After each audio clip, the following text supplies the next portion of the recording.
you decided yet on Cousins tomorrow, and then right over here? Oh.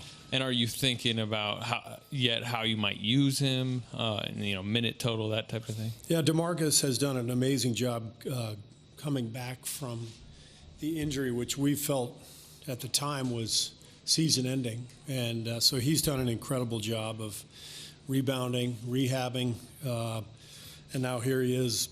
He's scrimmaged a couple times this week. He's pain-free. So it's really more a matter of rhythm and timing and conditioning, all those things. I think I mentioned the other day, if this were the regular season, I'd throw him out there and he'd play whatever minutes he could tolerate, and we'd build him up from there. It's not the regular season, it's the finals. So we have to figure out what's the best way to utilize him, how many minutes he can play, what the game feels like, what the matchups are like. And so some of that will be determined by, what's happening in the game, and the other stuff is just internal with our staff. Excuse me? Active for sure in game one? Not. It hasn't been decided yet. Okay. Same row, left side, Steve. Tim Cowell. Tim Cowell, The Athletic. You've been asked and have answered about just the differences this series again after 4 previous against the same team, same city. But now that you're here, new team, starting on the road, new city, does it begin to hit you how different it does feel in the series? Yeah, it's very different, and it's exciting. Toronto's always been a favorite favorite city of mine, and I think a lot of people in the NBA. And it's a great crowd. I think going way back, before I was even coach of the Warriors, when I was doing TV, the 2 arenas that I felt were just the most electric were Oracle and here. And you could tell that there was just kind of this organic love and energy and passion for basketball in both places, because neither team was that good, and yet the arenas were filled and there was so much excitement. And I think that the sense now that we have as a team is we can understand, we can feel how important this is to the whole country. So it's a different vibe, it's a different feeling, it's exciting, it's great for the game. Different for us, obviously, having been in Cleveland 4 straight years. But this is more the rule. That was the exception. I mean, you're not supposed to go to the finals 4 straight years, and you're definitely not, if you're lucky enough to do that, you're not supposed to play the same team 4 straight years. So that was really an oddity. This is more what the finals normally feel like, where you're going against a team you frankly don't know that well, and that you haven't seen that often over the previous few years. 4th row on the right side, 4th row. Eric. Hey, Steve. Eric Corrine, The Athletic.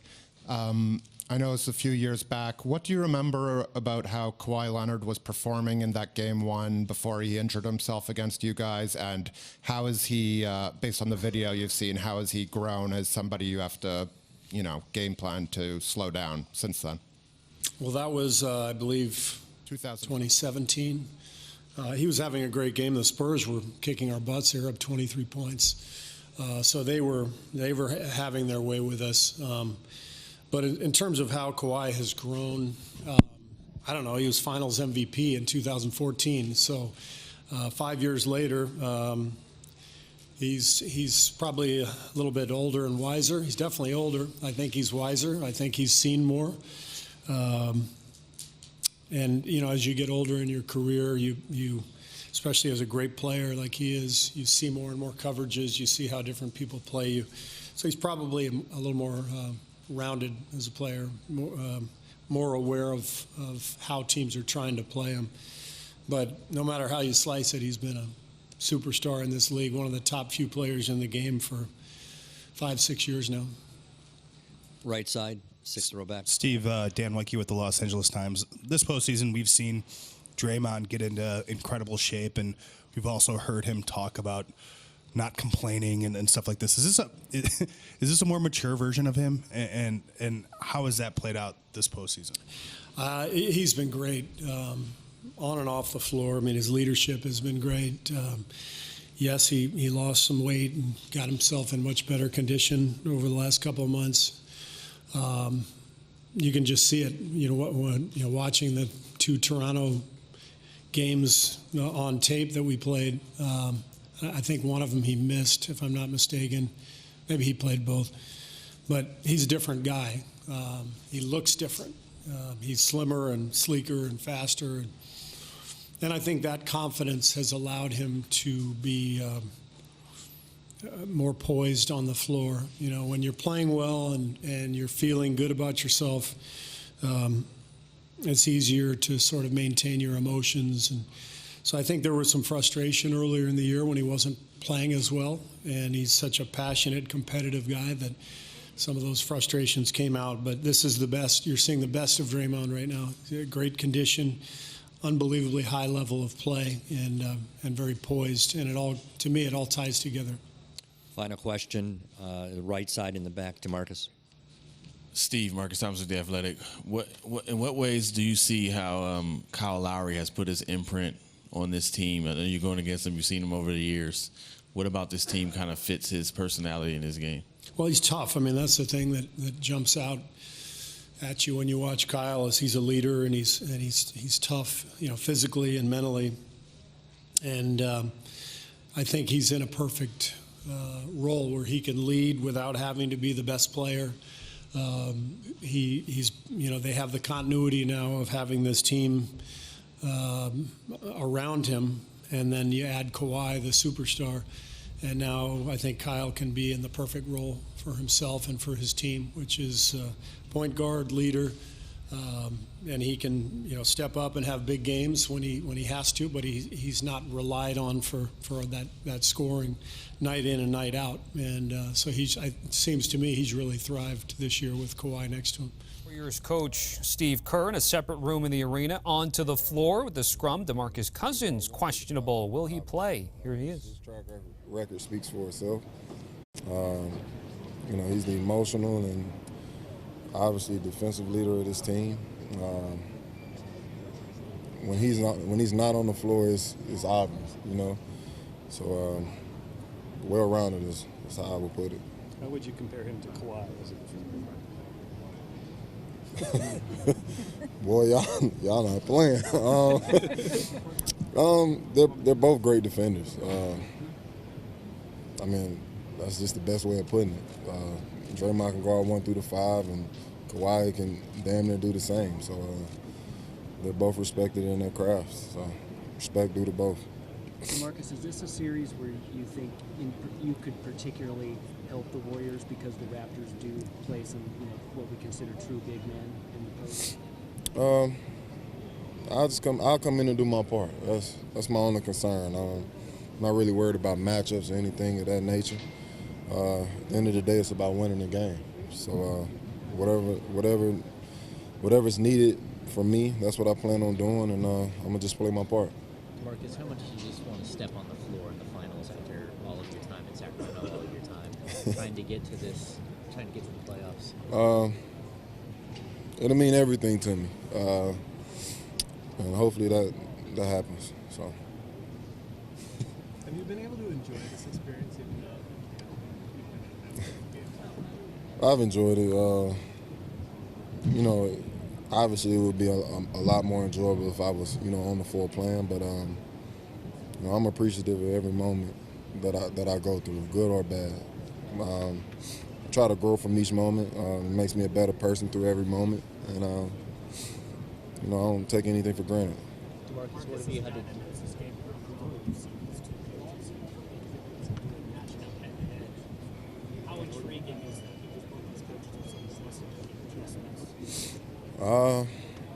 It'll be a good pound-for-pound fight, so we'll see who gets the best of each other.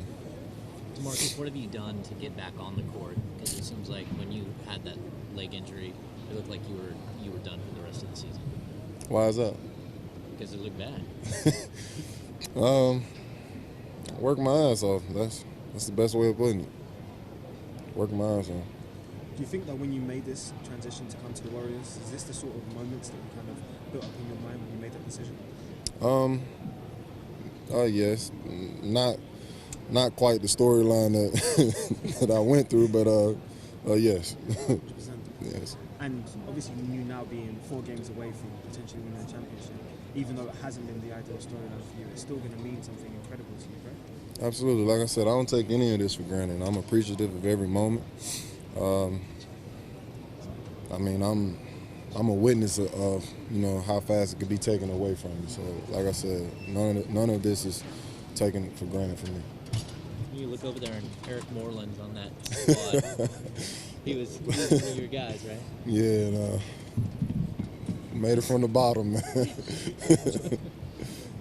Marcus, you've known Steph a long time. What do you think it would mean to him to get Finals MVP in the series and kind of check that one box off of his resume? So that's in there. Knowing the guy that I know, I think it'd mean that much more if it was winning another championship. If that was to happen for him, great. Obviously, he'd be appreciative of it, but I think he cares more about winning another championship. DeMarcus, when you were in college and even early in your pro career, did you ever imagine Golden State being a free agent destination? No, never. Never. What would you say that you've learned most about yourself this season? Obviously, it's difficult in some places, but very good in other places as well. So what would you say you've learned the most about yourself? I'm extremely stubborn and I'm resilient. Yeah. That's it. Marcus, I don't know if you've paid attention to what Drake's been doing on the sidelines. As an opponent, does that stuff bother you? And do you think it's fair or unfair that he's getting a lot of criticism for what he's been doing? Does it bother me? Not at all. No, he's happy for his city. Can't be mad at a guy for that. But the criticism, I mean, it's the nature of the game. You draw that type of attention, you gotta accept everything that comes with it. So I'm sure he's got big shoulders. I'm sure he can handle it. It's kind of weird though because he put Steph Curry in one of his songs. Is he gonna diss Steph now on the court? He's put all us in his songs. That's family. But like I said, I think he'll be fine.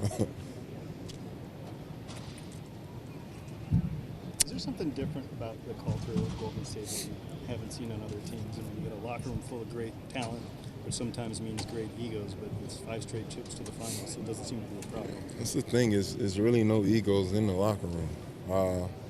Personalities, yes, but I wouldn't say egos. It's a comfortable environment. Everybody can come in and be themselves, no matter where you're from. We all come from different backgrounds, some similar, some different, but at the end of the day, it's about basketball. We can come in, get our work in, and go home to our respective families. And when you have those type of environments, it's easy to come to work, be happy and do what you got to do. So they've definitely created it. They've created an environment that's, one of one. I've been in, different environments, and I've never been in anything that's close to, what I've been in right now. So, does anybody care about individual awards, or is it just about the team and winning rings? It's about winning. That's it. And if those things come along with it, great, But it's about winning. Where does something like that come from? Is that the best player has to be that way? Does that come from the coach? How does that develop? It starts with the leaders of the team. It starts with the best players. It starts with the coach. It starts from the top. It's a collective effort. Like I said, they've done a great job of creating an environment that people want to be a part of. So credit to those guys. When things got really tight in the Houston series, especially when Kevin got hurt, was it harder for you to be watching that and not be able to go out and contribute to making sure that deal got done? Well, it was hard for me to just go down in general. I wouldn't necessarily pinpoint any series. It sucked to go down, period. But we got a great group of guys here. And when one guy goes down, the next one steps up. And, credit to everybody in the locker room. They know what it takes to win, and they showed that. You feel like you really bought into this? And that was Boogie Cousins. We assume he was asked about his health early before we picked up the interview. Head coach Steve Kerr says questionable, not officially active as of yet. All right, NBA Finals preview show tomorrow, noon Eastern, right here on CBS Sports HQ. I'll be hosting, joined by Raja Bell, Reed Forgrave, and the host of Writer's Block, Bill Ryder, getting you ready for Game 1 of the NBA Finals. We're back live, CBS Sports HQ. Steph and Curry at the podium. Honestly, that didn't really come into play for us. We've been here before. We understand the hoopla and the pandemonium around the finals and how different things are when it comes to just the schedule and the vibe. So we've seen a lot, and we'll be ready for it. It's just kind of got to get settled in, early. We know the crowd's gonna be crazy, and for us, it's a great opportunity to go out and just give her 110% and figure it out. And for your family, what does it mean to be back here? It's special. I talk about it every year. My dad having played here for 3 years. This is where he retired back in 2002.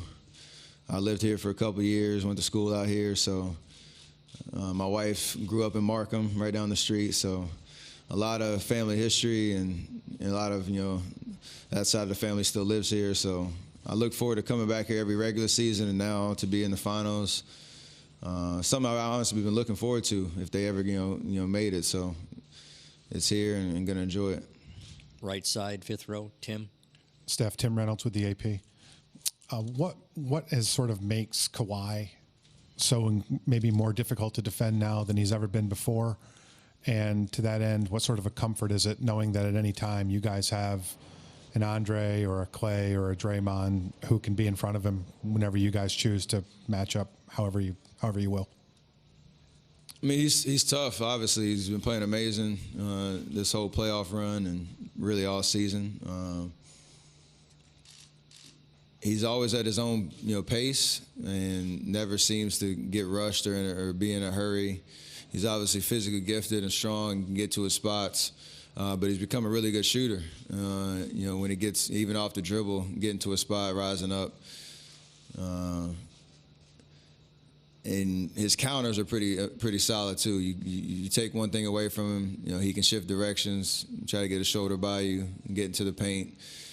He uses the entire floor really well. So for us, knowing, like you said, we have some beyond capable defenders to guard him. It's going to take on that one-on-one challenge. It's going to be important, but it's also, like we always say and what we always do when we're executing, at a high level is it's all 5 guys being on a string, being able to send help and rotate. And they have shooters as well that you got to be aware of. And as of late, the Milwaukee series, some guys got hot and played off Kawhi really well. So you want to make it as difficult as possible on him. And all the other guys who are helping and rotating, try to take away their threes and rebound the basketball and make him defend on the other end as well. Left side, fourth row, Kareth. Hi, Steph. Jeremy Lin shared his favorite memory of you. It was from back in the day. You guys were teammates. The Warriors were struggling at that time. You had gone through some injuries. And then before game 82, he said you rolled your ankle. So he joked he was expecting to start that game. But no, you came out to play. So a couple questions off that. Do you remember that, playing in that game 82? Do you have a favorite moment with Jeremy? And then what is the bond that forms between young players on a struggling team, and how does that carry forward? I vaguely remember that. When you say ankle rolls, I have to go through the whole Rolodex of 50 different times. So it's hard to pick out one. But I do remember him in the years that we played against him, or with him in Toronto. I mean, I'm all over the place. When we played against or played with him in the Bay. And so when he was there, my impressions of him is just how hard he worked and on a daily in practice. Challenging me, challenging other guards that we had, Klay, in terms of trying to make us better and establish himself as an NBA player. And like most of the world, just my favorite thing about him is his perseverance. I remember when can't remember exactly who came out on the court, but when he got waived in the middle of training camp, and ends up in Houston, I think, and then ends up in New York. And obviously Linsanity takes over. Just it's not a lot of people that can, go through that many defeats, if you will, and still have the self-confidence that, whenever that opportunity does present itself, I'm going to take advantage of it. And, he's made an amazing career, out of that. So, and just him as a human being, he's a great dude that when you talk about guys on struggling teams trying to make it, that bond and that work ethic and just the attitude of we're just going to appreciate every opportunity we have to play basketball, that means a lot for sure. 2 more questions, front row, left. Hey, Steph. Mark Medina, Bay Area News Group. What's it going to take for the team to continue to hold down the fort without Kevin, given the unique challenges that Toronto presents? We just keep doing what we've been doing and doing it by committee. We've had amazing contributions from everybody on the bench that's come in and produced for us on both ends of the floor. So we're going to have to play smart. Myself stay out of foul trouble. Draymond continue to do what he's doing in terms of dominating both sides of the floor. And just play with confidence and play fast, play loose. And as Coach say, play discipline. So, we know what we're capable of, and when he does come back, we'll be able to transition and hopefully elevate our game even more. So, great opportunity for us, no matter who's playing. Final question, right side in the back. Josh Lewenberg, TSN. Steph, in your years playing against Kyle Lowry, watching Kyle Lowry, where have you seen the evolution in his game, and what challenges does he present in a 7-game series? I mean, he's tough and scrappy and just a high IQ, basketball player that, in terms of just, he's always seems to be in the mix, whether he's taking a charge or getting a loose ball or getting a steal or knocking out a big shot. And I know he's heard a lot of noise throughout these playoff runs here in Toronto, trying to get over the hump and whatnot, but he's just a very solid basketball player that knows how to play the game and knows how to impact it. So you just got to know where he is at all times. You got to match his energy because that'll be there, especially at home, and that it's gonna be fun. And guys like that bring the best out of you for sure. Thank you. Live right now on CBS Sports HQ, the other Splash brother, Klay Thompson. Games, so I'll skip Hotline Bling and anything along that line. Yeah. Yeah. Right side in the back. Yeah.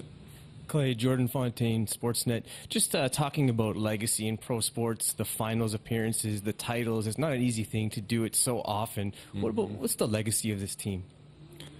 Oh, man. That's a great question. It's hard to formulate that answer right now because I think we're in the midst of a dynasty run that's still ongoing. But hopefully when it's all said and done, people will just remember us for our talent, for our ability to play as a team, and the consistency for year in and year out, being able to reach the finals and, perform at the highest level. Back in the middle, Brian. Brian Mahoney, Associated Press. Klay, I know this is a new opponent, but you've played a lot of these guys previously in the Western Conference playoffs, so you're familiar with them. How do you evaluate this team versus what you saw last year against Cleveland, comparing the two teams? Well, they're similar in the aspect that they have an MVP caliber player in Kawhi Leonard, and then they have everyone else who knows their roles, and they do them very well.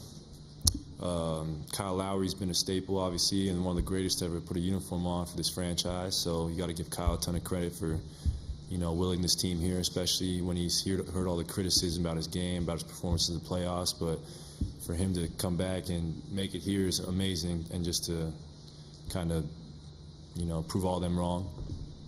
And then they got, another guy in Siakam who I'm a big fan of. I think his ability to scoring ability around the rim is really, really good, and he's like a modern-day power forward. He's the type of guy you want in that 4 spot. Then Van Fleet's obviously been shooting the ball very well the last few games. But, yeah, they have a very good team. and they're here for a reason, so you can't take them lightly just because they haven't been here before. So they have our respect, and we'll come correct tomorrow. Any other questions? Thank you, Klay. Klay Thompson walking out almost as fast as Giannis. Just kidding. All right, when you take a look at the three from Golden State, since Kevin Durant's injury, you see the statistics. Now, Curry and Thompson's numbers have gone up. I will have to say Draymond Green's stats remain stellar, with or without KD. Draymond Green is having arguably his best postseason. That's saying a lot if you talk about the 15 and 16 teams. But again, these guys are the OGs. They are the ones, along with Iggy and Sean Livingston, with Steve Kerr, that won the title in 15, lost to the Cavs at 16, and then, of course, beating the Cavs in 17 and 18. All right, from the podium to the floor, Iggy, Andre Iguodala. He's able to make his teammates or put them in a position to have some success as well. You saw that throughout a couple of their series. You know, they're throwing two at him, but he's able to make plays out of it, and they got other guys who can make you pay. So different looks, you know. I guess studies would show that different looks, you know, would be in your favor. So we got to be ready to throw the whole kitchen at him. How would you compare Kawhi and Draymond as defenders? Very tough defenders, very fierce, you know, really aggressive, and I think they use their length to their advantage. Both have really long arms. You know, I don't think you see too many guys being able to block jump shots and three-pointers, and both of those guys tend to be the two best at that in the league. When did your calf start feeling back to normal? When did you, I'm going to get rest back to that final game? Slowly but surely, you know. I think one of the guys said it, you know, you just block it all out and you try to go out and play, and everybody's dealing with something, and each game you're going to get nicked and bruised up. It's just the battle of wills and trying to get through it in the next however long 7 games are. Andre, you talked about blocking things out. Obviously, Drake has gotten a lot of attention for some of his energy and antics on the sidelines. Is it easy to block out a super fan like that when they're as loud, as energetic as he is? Well, I think with our team, you know, we're always on our road shows or kind of like circuses, and we've kind of seen it all. So, you know, different type of people deal with it different ways. Some guys embrace it and like interactions, and other guys, you know, really don't even see it. So I think, you know, we've been through a lot of different scenarios, and we've seen a lot of things going back to guys' hometowns, playing where they used to play, and security on different floors, as if, you know, there would be deaths around a basketball game. So I think we've seen a little bit more serious than that, so we'll be fine.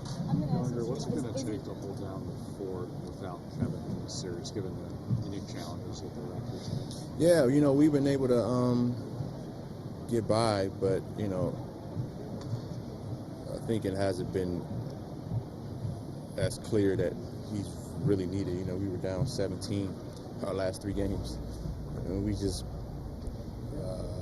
kind of pieced it together little by little, and snuck a few games out. Our apologies to Andre Iguodala's family and his closest fans, but we got to go to some of the big dogs. Draymond Green at the podium now. As a competitor, if you're trying to do something meaningful, if you don't have the mindset that you're the best ever, you failed already. So if you don't have the mindset that you are the best reporter ever, then you already failed. And that's been my mindset since I can remember. That will be my mindset as long as I can remember anything, that I am the best ever at what I do. And every day that I step on the basketball floor, I will strive to be that. But my mindset will always be as such, as I am the best to do what I do. And that'll give me a shot at being the best. But before you can ever reach anything, you have to believe it. You don't just mistakenly become great at something. You probably at one time or another, believe that you can be great at that. And then you work to get great at that, and you reach that greatness. but you don't mistakenly become great. And then you start to believe, oh man, I'm great at that. No, you believed that before and you work to get that. So I always believe that. And I'll work every day to reach that. Now, Kawhi has a great nickname based on his defense, Claw. If he has a great nickname... I think he got that nickname because he has some of the largest hands we all have seen. However, his defense is great. If he's Claw, what are you? I'm Draymond. Left side in the back, Anthony.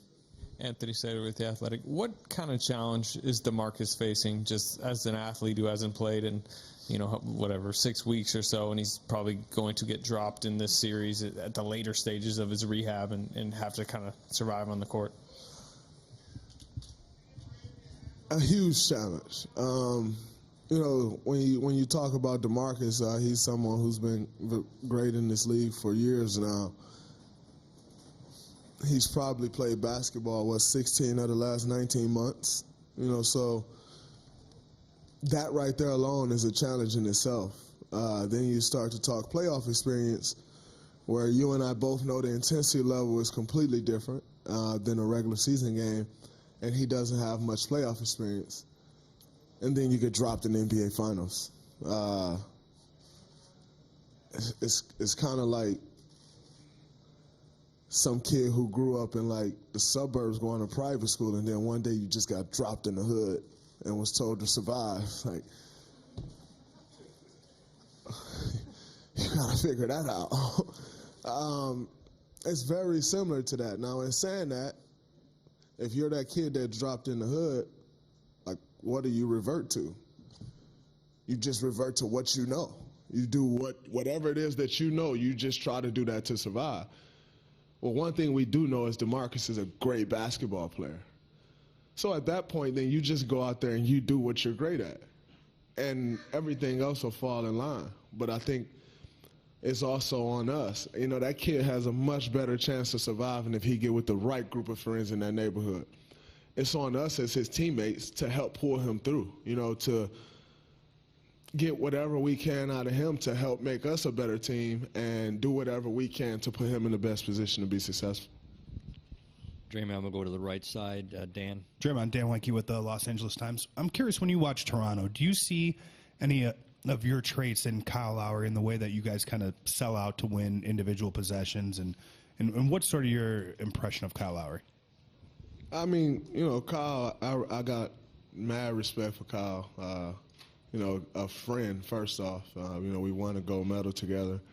And Kyle is a guy who got it out the mud. He wasn't always an all-star. He wasn't always a starter, but he got it out the mud, and he's where he's at today. He's faced a lot of doubt. He's been criticized a ton this year and previous years before, but yet he's still standing and he's here in this moment, and it's well deserved. Left side in the back to Joseph. Joseph Cacharo, the scorer. Draymond, sticking actually with the you and Lowry comparison. A lot of guys in the scrums out there have referred to both you and Kyle as the emotional leaders of each respective team. And I was just wondering if you can kind of put into words what you think that title means to you, or how you describe that title. That title means a lot to me, but with that title comes great responsibility, because when you are an emotional leader, your team feeds off that. And if you don't bring that, your team usually lacks in that area. And so, as it is, we play Steph got to score. Klay got to score. That's their job. That's the reality of it. I have to bring that emotion to the table. That's my job. That's the reality of it. But yet it's something that I enjoy. It's a role that you don't get nights off. You're going to have off nights shooting. You're going to have nights where you turn the ball over. You're going to even have nights where you don't get as many rebounds. You don't get off nights as an emotional leader, and if you do, the ramifications, they're not good. So just got to make sure you're always on and trying to bring that every single night. Right side, first row, Phil. Hey, Draymond. Phil Barber, Santa Rosa Press, Democrat. You guys have had to prepare for a lot of great individual players in the playoffs over the last few years. Is preparing for Kawhi a little different in that he hasn't really dominant at one or two things, but he seems to be good at just about everything on the court. Is that a unique challenge? I wouldn't necessarily say he's not dominant because he just dominates the game. And so I think the challenge with Kawhi is it doesn't look the same. Like, when Steph dominated a game, like Kevin dominated a game, Damian Lillard dominated a game, LeBron dominated a game, like it does not look the same as when Kawhi is dominating the game. And so it can fool you to just say like, oh, like, well, we can just guard him this way, or like we can do this, or, like we don't have to put too much focus into him. We still got to, because it doesn't look the same. It's not as pretty. But boy, is it effective. And so, where a lot of those guys that I just named are like natural God-given scorers, Kawhi isn't that. Kawhi didn't come into this league as a scorer. Yet he's one of the best scorers we have in the league now. And so it just doesn't look the same, but the results are the same or better. And, he's really worked to get to where he is today. Well, with that type of work that he's put in also comes a different mindset, because you also understand how much you had to work to get to where you are today. And that comes with a different mindset, a different appreciation. And when you have that different appreciation, it shows in your play, and it showed in his play, and it shows in their team being in the NBA Finals. Two more questions. Monty in the back, right side. Draymond, your team's defense in the playoffs this year has been so-so in the first half and really good in the second half. It's almost like a pattern. And I'm wondering if you noticed that. And second of all, do you think that tendency will be good enough in this series? Well, I always think anything we do will be good enough. That's the confidence I have in our group. And saying that, I don't think we necessarily purposely say, oh, like, our defense will be okay in the first half, but in the second half, we're going to turn it on. I do think we have the ability to say, okay, we weren't that good and we need to focus more here. Let's lock in this half on this defense side of basketball. I do think we have that ability. But you don't go into a series and you don't go into a game with that mindset. You're going into the series. You want to put 48 minutes of great basketball out there on both ends of the floor. And that'll always be our mindset. It's kind of played out the way it's played, but, that's never the goal. Right next to Monty, Dieter in the back. Hey, Dieter Kurtenbach, Bay Area News Group. Steve said earlier that this is the best Draymond, what we're seeing right now, so I kind of have to ask, are you peaking right now? I don't know what that word means, peaking. I hope not. I hope I continue to play better and better and show signs of peaking. But I hope it's not really me peaking. I hope I'm still getting better. So, yeah, I don't believe in peaking. Thank That's you. funny. That's it for the interview room for today. Thank you.